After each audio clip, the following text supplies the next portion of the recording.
നമസ്കാരം. ഒന്നിനു പുറകെ ഒന്നായി നിയമങ്ങൾ കടുപ്പിക്കുകയാണ് ട്രംപ് ഭരണകൂടം.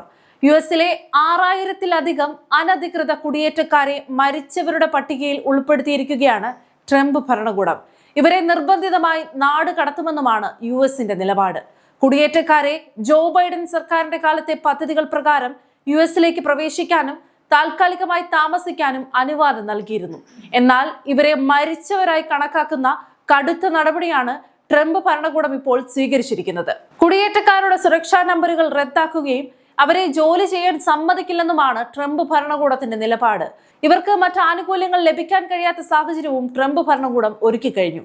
ഈ കുടിയേറ്റക്കാരെ സ്വയം നാട് കടത്താനും സ്വന്തം രാജ്യങ്ങളിലേക്ക് മടങ്ങിപ്പോകാനും പ്രോത്സാഹിപ്പിക്കുക എന്നതാണ് യുഎസ് സർക്കാരിന്റെ ലക്ഷ്യമെന്നും ട്രംപ്.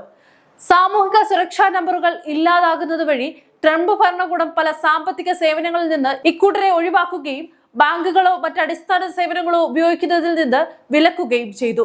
ബൈഡൻ സർക്കാരിന്റെ കാലത്ത് യുഎസിൽ പ്രവേശിച്ച കുടിയേറ്റക്കാരെ പിടികൂടാനുള്ള ശ്രമത്തിന്റെ ഭാഗമായാണ് ഈ നീക്കം.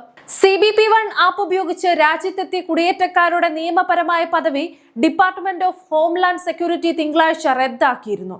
ഏതാണ്ട് 9 ലക്ഷം കുടിയേറ്റക്കാരാണ് CBP-1 ആപ്പ് ഉപയോഗിച്ച് യുഎസിലേക്ക് എത്തിയത്.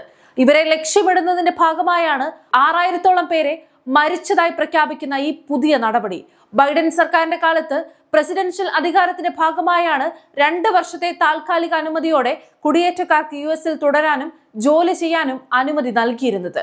താൽക്കാലികമായി യുഎസിൽ തുടരാൻ നിയമപരമായ അനുമതിയുള്ള ക്യൂബ, ഹെയ്തി, നിക്കരാഗ്വ, വെനസ്വേല എന്നീ രാജ്യങ്ങളിൽ നിന്നുള്ളവരോട് ഈ മാസം അവസാനം തന്നെ രാജ്യം വിടാൻ ട്രംപ് ഭരണകൂടം ഉത്തരവിട്ടിരുന്നെങ്കിലും ഫെഡറൽ കോടതി ഈ ഉത്തരവ് തടഞ്ഞു വെച്ചിരിക്കുകയാണ്.